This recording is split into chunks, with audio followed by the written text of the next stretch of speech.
Hello, beautifuls! Сегодня мы продолжаем проходить игру Slay the Princess. Кажется, это мы читали. Да, окей, пошли дальше. Так, погоди, если она на самом деле уничтожила мир, мы точно хотим ее спасти? В прошлый раз ты меня убила, и это было очень больно. Зачем ты это сделала?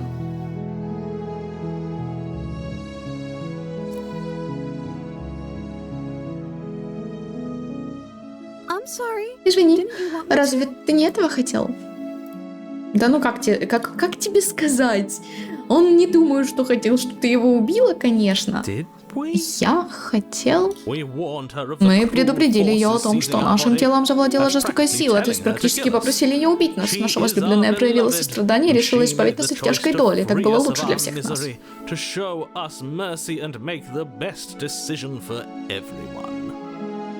Голос влюбленного все еще продолжает меня бесить день 3. Так было лучше для нее. Не приписывай ей доброту. Так ты только попадешься на ее манипуляцию. Я не принес нож. Мне снова надо будет отрезать тебе руку. Я на все согласна. Можешь снова отрезать мне руку, если хочешь. Мы и пальцем не коснемся ее нежного запястья. Да и зачем? Видишь, как тонкие и изящные ее руки. Мы сможем вызволить ее из оков без всякого вреда. Are you seriously? Что? Нет, она здесь заточена. Вы не можете просто взять и вынуть ее руку из кандалов. Почему вы спорите о том, как избавить ее от кандалов? Она только что сказала, что согласна на любую нашу идею. Ни одному здесь это кажется странным. В прошлый раз ей тоже было все равно, почему и сейчас должно быть по-другому. Это так в душе нашего терпеливого улыбающегося ангела. Нет, ты прав, такое невероятно странное поведение в очередной раз доказывает, что она чудовище, которому нельзя доверять. Так что давай покончи с ним. Да в смысле? Что произошло после моей смерти? Ты умер, а теперь мы разговариваем. Что было до того, как мы начали разговаривать? Конец света? Ты уничтожила мир? Не знаю. А я должна была его уничтожить? Это сделало бы тебя счастливым? Любимая наша дорогая принцесса, она просто хочет, чтобы мы были счастливы. Мое сердце все больше тает от каждого слова, слетающего с ее прекрасных губ. Боже, кто-нибудь убейте его. А, точно, муж уже. Неважно. Ты ее вообще слушаешь? Это же признание.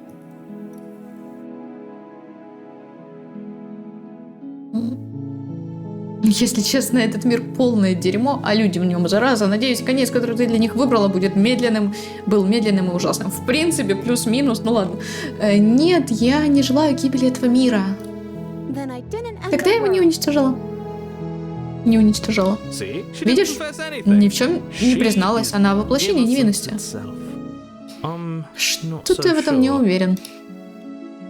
Прости за прошлый раз. Моим телом завладел рассказчик, который отправил меня сюда, чтобы тебя убить. Это было очень нечестно. Если другая версия меня была вынуждена прибегнуть к таким ужасным мерам, на то имелась веская причина. Ничего страшного, ты сделал все, что мог, это главное. Но очень спокойно восприняла наши слова. Невероятно спокойно, даже я бы сказал, подозрительно. Это потому, что она идеальна? Как думаешь, ей тоже кто-то говорит, что делать? Нет, таких, как я, больше не существует. Думаю, он прав. А то мне было бы не по себе, если бы какой-нибудь омерзительный голос тоже постоянно склонял ее к насилию. Спасти. Нет, я не могу тебе этого позволить. Если ты сделаешь еще один шаг к принцессе, я... Что, завладеешь нашим телом, заставишь нас напасть на нее? Я бы заставил, будь у вас оружие. Только попробуй, злодей, мои чувства бездонно глубоки. Если ты причинишь нашей возлюбленной хоть малейший вред, я без раздумий оборву нашу жизнь. Чел! Влюбленный голос, приди в себя, что с тобой? Ты очень странный, ты даже страннее, чем эта принцесса, если честно, если прям очень честно. Прям вот... Fuck. Нет. Да. Я бы на твоем месте его послушал. Он очень бурно на все реагирует. Разве миру не придет конец, если мы ее не остановим? Что? Ты подходишь к принцессе, с легкостью вынимаешь ее руку из кандалов. Так, не должно было быть. Черт побери, мы обречены. Это что за прикол? Поверить не могу. Но, видимо, придется. Я же говорил, жизнь истинно верующего наполнена чудесами. Я свободна, и в этот раз ты даже не пытаешься меня убить. Спасибо тебе большое. Слушай, ты тут меня не путай. Принцесса подпрыгивает радостно, сжимает тебя в объятиях. Фу. Жаль, что у тебя нет оружия. Одно движение безупречный клинок вонзился бы ей в спину. Все были бы спасены. К счастью для одного романтика, у нас нет оружия. Кому нужно оружие, когда у нас есть сила любви? Power of love. Боже. И что теперь? А чего ты хочешь? Дай угадаю, уничтожить мир? Слова циника, никогда не испытывавшего любви. Она сейчас такая скажет, ну да, я хотела бы уничтожить мир. Давай, пожалуйста. Я не знаю. Меня раньше никто не спрашивал, чего я хочу. Она даже сама не знает, чего хочет. Может, ты неправильно понял? Вдруг все это большое недоразумение, вдруг она не хочет уничтожить мир. Тебя так легко обвести вокруг пальца, ты всегда подвергаешь сомнению только правду. Наверное, я хочу уйти отсюда. А еще... Принцесса закрывает глаза и погружается в глубокие раздумья. Ты меня пугаешь. А потом пожимает плечами. Не знаю. А ты чего хочешь?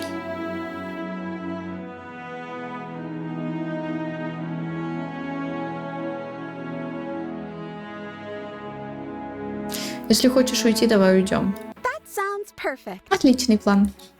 Принцесса сплетает свои пальцы с твоими, и последняя надежда спасти мир ускользает из твоих рук. Как мило. Влюбленный голос может быть счастлив. Друг у друга есть мы для счастливого конца, нам не нужен мир. А по моей версии нужен. Слушай, раньше я сомневался, но выбор сделан, и теперь происходит то, что происходит. Хватит стенать. О нет, я буду стенать, потому что это единственное, что вы мне оставили ослепленной любовью глупцы. Это я тоже скриню. Скрин. Вы с принцессой поднимаетесь по лестнице, держась за руки. Бля. Ты только посмотри, как она тебе улыбается. Совершенно не обязательно изображать такое счастье. Что будет после того, как мы поднимемся по лестнице? Увидишь, ух, какая интрига. Дверь захлопывается у тебя перед носом. Ты слышишь щелчок закрывающегося замка. Знакомый прием. Я так уже делал в прошлый раз. Тогда ты знаешь, что вам отсюда не выбраться. О нет, нас кто-то запер? Так нечестно, мы должны отсюда выбраться. Она права, это нечестно. Но несправедливость мира не помеха истинной любви. Чел. Ой, ладно. Короче, давайте оставим их уже там, что ли? Может, мне отвернуться или что? Хватит нести эту чушь про истинную любовь, вы только что встретились. Куда тебе понять? Наши чувства глубже, чем любые твои переживания. Это слышишь? Вовсе не обязательно подчиняться каждому капризу этого одержимого голоса. Я тут уже чисто за компанию. Так, опция, как думаешь, ты сможешь ее открыть? Давай, я думаю, мы сможем открыть ее вместе. Хорошо, да. Давай попробуем. Давай. Вы с принцессой, как влюбленные подростки, кладете руки на дверь вместе. Омерзительно. Эх. И... Замок щелкает, дверь со скрипом отворяется. Вы что, издеваетесь? Я же говорил, что наша любовь все преодолеет. Голос влюбленного меня прям доводит до ярости и до какой-то внутренней злости. Я не знаю почему. Вы с принцессой поднимаетесь по лестнице и... Да, клинок, у тебя есть еще шанс все исправить. Возьми клинок со стола и покончи с ней, пока не поздно. Не делать этого. Ты надо мной издеваешься, ты получаешь удовольствие, используя каждую возможность приблизить конец света и заставить меня страдать. Ненавижу тебя. Слушай, если ее выход из подвала действительно приведет к концу света, может мы просто останемся здесь и все будут в выигрыше? Это так не работает. Да, он все правильно говорит, это так не работает. Разумеется, нам надо выбраться отсюда вместе с ней, это наш счастливый конец. Так, для счастья нам достаточно друг друга. А что, если мы останемся здесь и будем просто строить жизнь вдвоем? Хватит болтать, я уже принял решение, мы уходим, не обращать на них внимания. Что значит не обращать на них внимания? В смысле? Я даже не знаю, ну типа не обращать на них внимания подразумевает, что есть еще какая-то отдельная, отдельный подвид я, которая просто как бы наблюдает за этим. А этот я кто? Здравый смысл все еще или что? Просто если здравый смысл, то я бы выбрала не обращать внимания. Ну, либо первое, давай останемся здесь. Какое романтичное предложение, и правда, не нужен нам никакой мир, друг у друга есть мы. Ну все, оставайтесь тут пока. Можно как-то? Именно это я только что и сказал. То есть, мое предложение не было романтичным? Это ты предложил? Я прослушал. Ты мне ответил. Но вот же дверь, мы можем просто уйти. Подожди-ка, почему она так говорит? Наше признание в любви ее не покорило, ей нас недостаточно.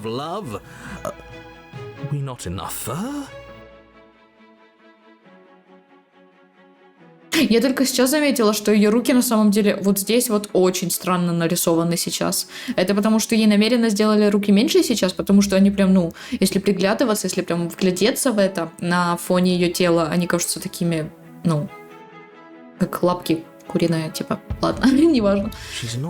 Она не покорена, потому что остаться здесь и строить совместную жизнь — это не решение, это ничто, это не ответ, это невозможно. Так, меня немного беспокоит твое равнодушие к судьбе мира, вот почему я хочу остаться здесь. Поверь, будет лучше, если мы оба останемся. Мы можем быть счастливы здесь, надо просто захотеть. Ты права, мы уходим, ничего не говорить. Давай, я буду до талого тогда сейчас мариновать ее, чтобы мы остались тут. И себя заодно. Давай. Но нам придется остаться здесь навсегда. Да. Я тебя совсем не знаю. Опа, здравый смысл. Ты действительно хочешь этого? Ее взгляд нервно мечется из угла в угол. Она сейчас схватит нож. Думаю, мы можем сделать по-твоему. Кажется, она не очень рада. Но разве ее может не радовать то, что останется здесь с нами? Ведь не может же. Не знаю, она права. Она нас не знает. Нет, это все из-за него. И из-за этого места надо лишь сделать эти стены достойными принцессы. Если мы будем говорить здесь правильные слова, если откроем ей наше сердце, она будет здесь счастлива.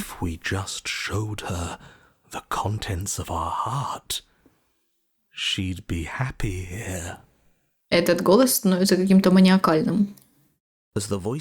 Голос обдумывает эту мысль, ты подносишь руки к груди, а затем... Что? Нет, перестань сейчас же. No, you absolutely do not do that. Oh, but I do. Не перестану. What? Что? Что он делает? Скажи, это нам ничего не видно. We can't see unless you tell us. Ты уверен, что хочешь знать? Ладно, не могу же я тянуть время вечно. Ты вонзаешь ногти себе в грудь, глубоко запуская руку в плоть, пытаясь нащупать, за что зацепиться. Ты проталкиваешь пальцы между ребрами и, наконец, находишь то, что тебе нужно. О нет, что ты делаешь? Все в порядке? Хотя, какой же тут порядок? Стоп, кто ему позволил? Не он тут принимает решение. И все же я это сделал. Ты это сделал. Ты корчишься от боли под влажный хруст ломающихся костей и мучительно раздираешь себя на части. Он хочет сердечко ей подарить? Твое обнаженное сердце, обрамленное покореженными ребрами, ритмично бьется во вскрытой, стекающей кровью грудной клетке. Надорванные жилы покрывают пол. Не печальтесь о моей жертве. Я готов заплатить эту цену, чтобы исполнить даже те ее желания, которых она еще не знает. О, я поняла. Ты хочешь мне что-то сказать? Как красиво.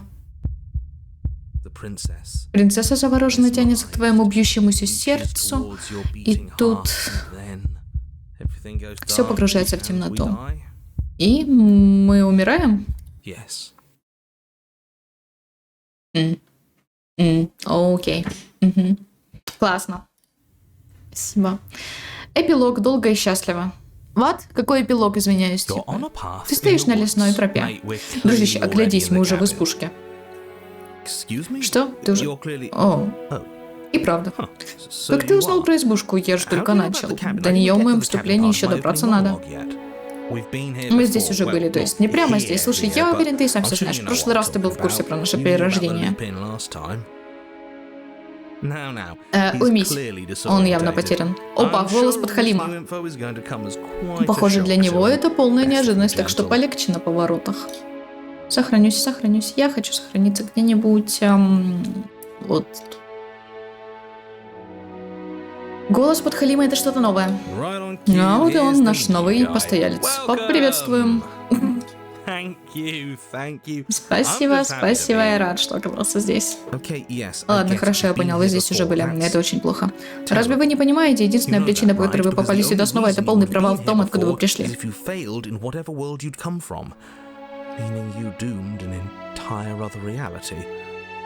Получается, вы обрекли на гибель один из существующих миров, но раз уж опыта в прирождениях вам не занимать, то наверняка вы все и без меня знаете, да? Ну, теперь-то точно знаем. Спасибо, что посвятил детали. Как же нам повезло застрять, то есть работать вместе с тем, кто так хорошо осведомлен. Не сомневайся, в будущем мы не допустим ни одной ошибки.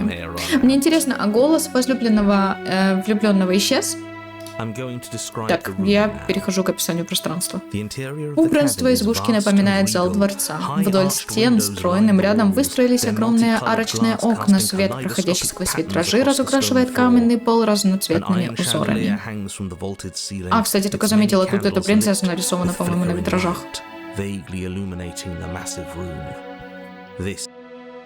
Зал венчает высокий сводчатый потолок, с которого свисает кованый канделябр с горящими свечами. Мерцая, они тускло освещают обширное пространство.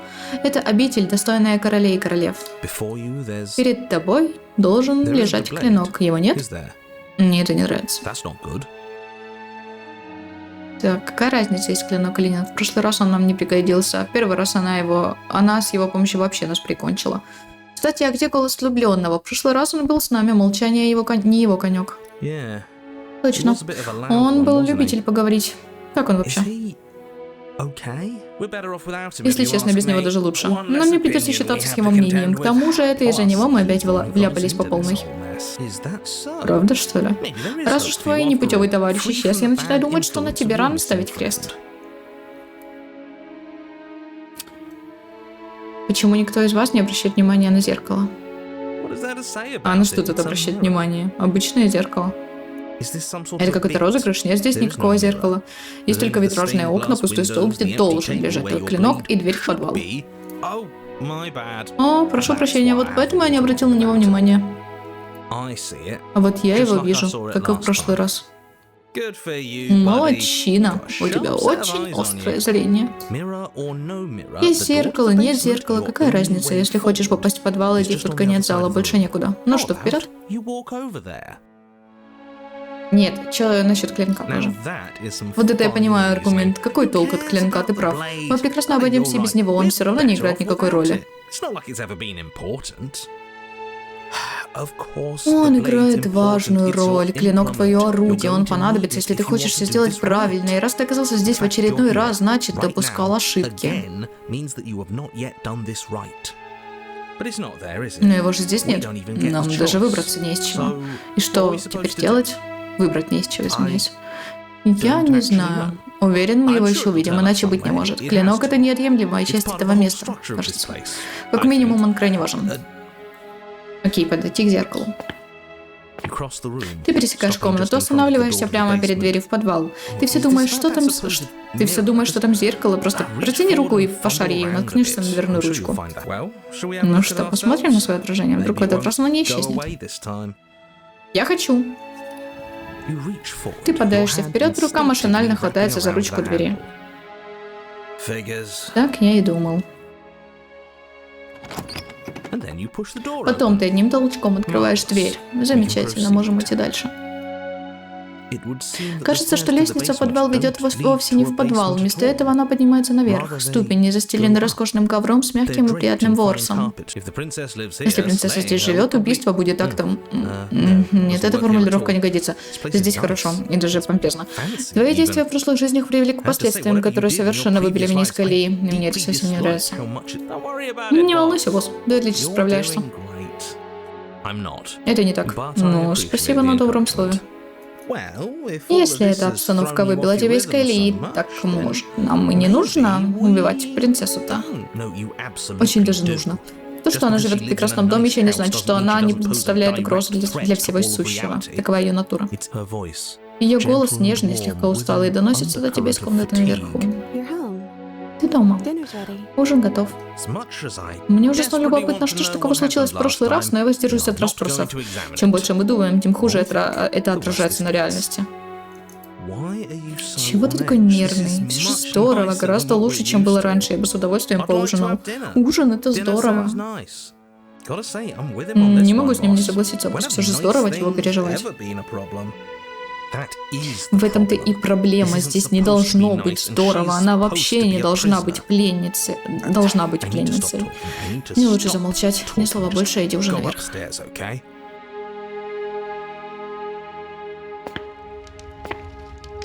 Перед тобой просторный парадный зал, похожий на тот, что внизу. По обе стороны висят факелы. Они светят не слишком ярко, но этого света как раз хватает, чтобы разглядывать гобелены с сюжетами о рыцарях, целомудренных ухаживаниях и высокой любви. Окей.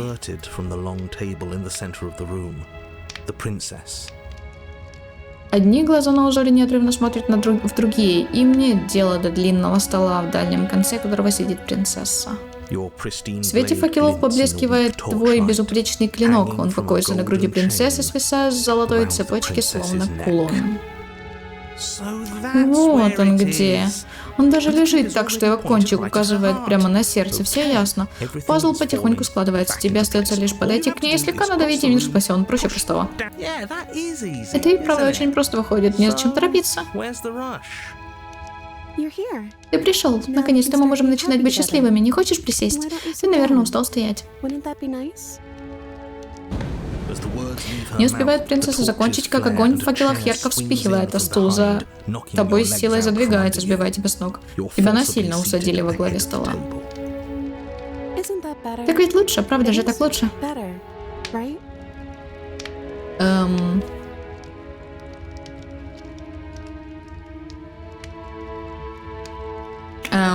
Когда я был на лестнице, ты звала ужинать. О, точно ужин, я о нем совсем забыла. Пламя в факелах ярко вспыхивает, и тень ложится на стол. Спустя миг она возвращается на место, оставив щедрое угощение. Не стесняйся, ты, наверное, голодный. Спрашиваешь? Вы посмотрите на эту поляну, да у нас тут королевский пир, не меньше. И не говори.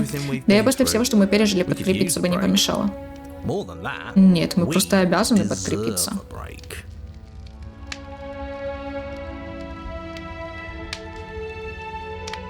Я не знаю даже, это как-то очень странно.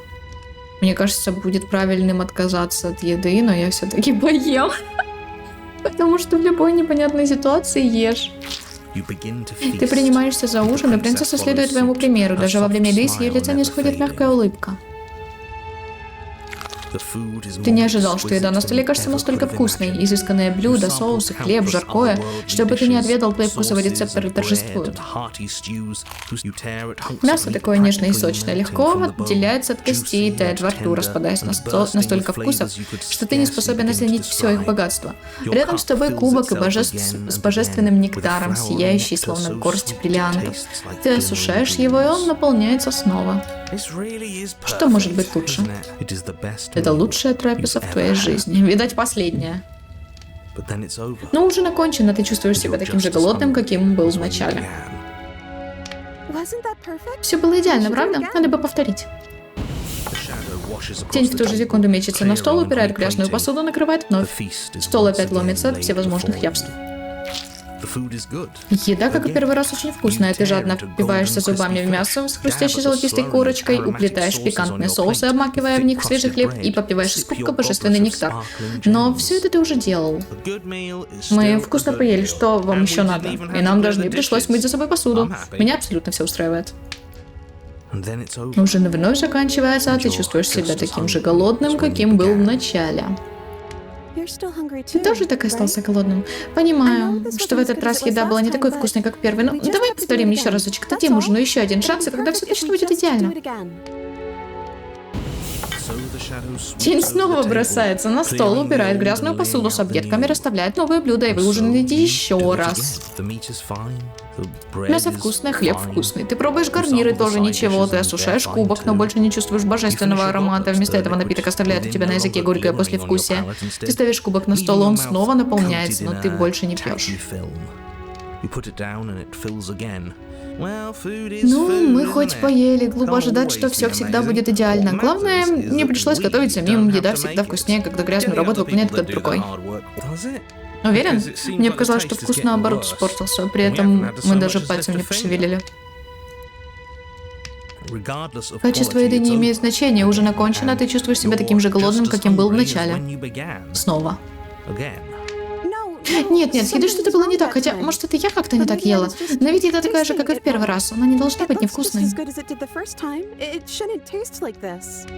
Ага. Тень снова убирает объедки и накрывает на стол, вы снова едите.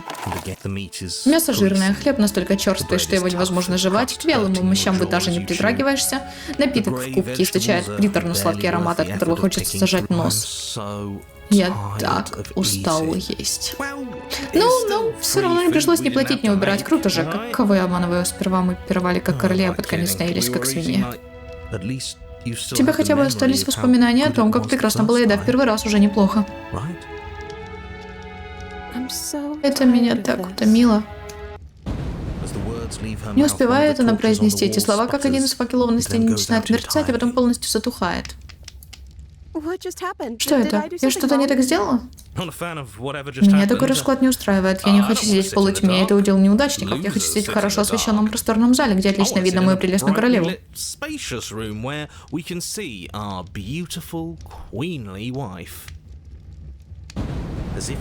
Словно в отместку своему потухшему брату, остальные три факела загораются с новой силой, а их пламя занимается так высоко, что обжигает каменные стены. Тени от факела становятся чернее и злобно пляшут на камне. What the fuck? Что случилось? Это из-за тебя, нет? Я считаю, ты не сделала ничего дурного, ты всего лишь сказала то, что думала. Нет, я поступила плохо. Из-за меня погас факел, этого нельзя допускать. Не хочу, чтобы он на меня злился. Вот это психоделика. Ты сказала он. Кто этот он? Голос, который шепчет мне на ушко милые пустяки. Кажется, это как раз он и создал для нас это место. Она что, слышит реальный голос, такой же, как мы? Но это же мы сейчас сидим во главе стола, значит, мы главнее, неужели он сильнее нас?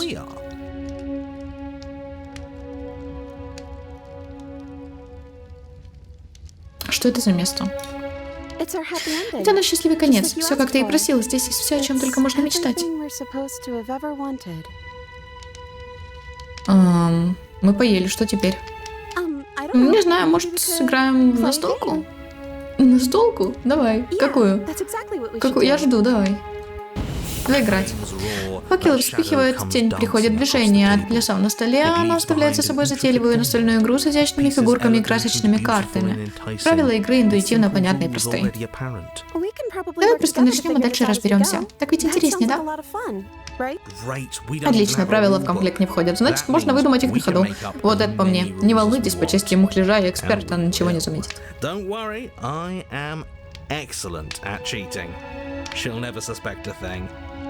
Тот Халим тоже, конечно, какой-то придурковатый чуть-чуть, но ничего страшного. Возлюбленный был более приторный. Мне кажется, все это не имеет значения. Мы играем просто, чтобы скоротать время. То есть тебе не хочется выиграть, не хочется завоевать уважение, показав, что мы во всем лучше остальных? Да.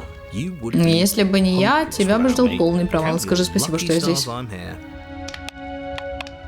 Вы с принцессой начинаете играть, поясняя правила на ходу. Игра захватывает вас с первых же минут. Вы проживаете каждый момент, и воодушевляющие успехи от удачной тактики и горькие провалы от расчетов и поспешных действий. И нервное ожидание следующего хода. И греющую душу радость от оправданного доверия и веющую холодком досаду от обмана. Но все это затмевается предельным напряжением в тот самый миг, когда она собирается делать последний ход. О, кажется, мы не так поняли правила. И вы начинаете заново. Она захотела начать сначала только потому, что мы выигрывали. Время идет, вы играете, ты выигрываешь. Ага, на тебе.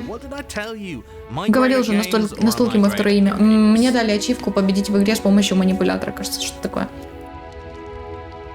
О, ты выиграл. Сыграем еще. Время идет, вы играете. Она выигрывает. О, я выиграла. Сыграем еще?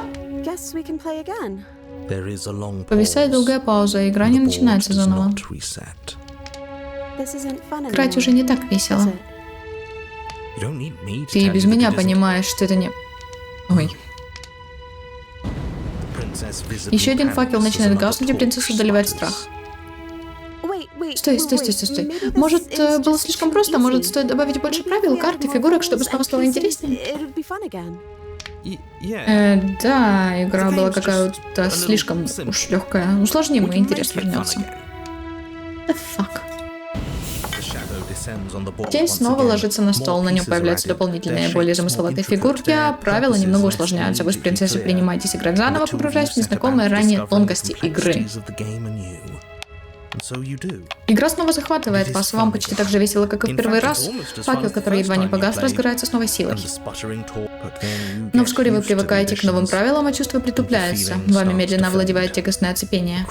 На столе появляются новые фигурки, чувство вспыхивает, чувство затухает. Принцесса предлагает играть по новым правилам, в твоей голове мелькает нечто похожее на воодушевление, но затянувшаяся игра напрочь убивает эту эмоцию. Ваши фигурки не сдаются и продолжают свой изнурительный путь к финишу. Теперь победа и поражение приводят лишь к осознанию конца, который, в свою очередь, давно перестал что-либо значить. Вы заканчиваете и тут же начинаете новую игру. И так продолжается бесконечно долго. Но вот, наконец... Мне больше ничего не приходит в голову. В этот раз я правда не могу придумать ничего нового. Я больше не могу играть. Едва принцесса успевает сказать это, как гаснет еще один факел, и снова оставшиеся факелы начинают гореть ярче, а танец теней становится еще быстрее. Я счастлива, клянусь. Мы оба здесь очень-очень счастливы. Ты только не расстраивайся. Это ужасно. Как же здорово, что мы сидим тут и отлично проводим время вместе. Если мы и дальше не будем падать духом и осознаем, насколько мы счастливы, то в зале всегда будет светло, а мы продолжим радоваться тому, сколько всего классного у нас уже есть. Да, конечно. Окей, давайте, наверное, на этом закончим. Я сохранюсь. Пишите свои мысли на этот счет. Это все очень странно, но прикольно. Спасибо вам, девчата, за просмотры. Не забудьте подписаться на канал, на Инстаграм, на Твич, а также ставьте лайки, оставляйте комментарии и кликайте на колокольчик. Всем отличного настроения и до встречи в следующих видео.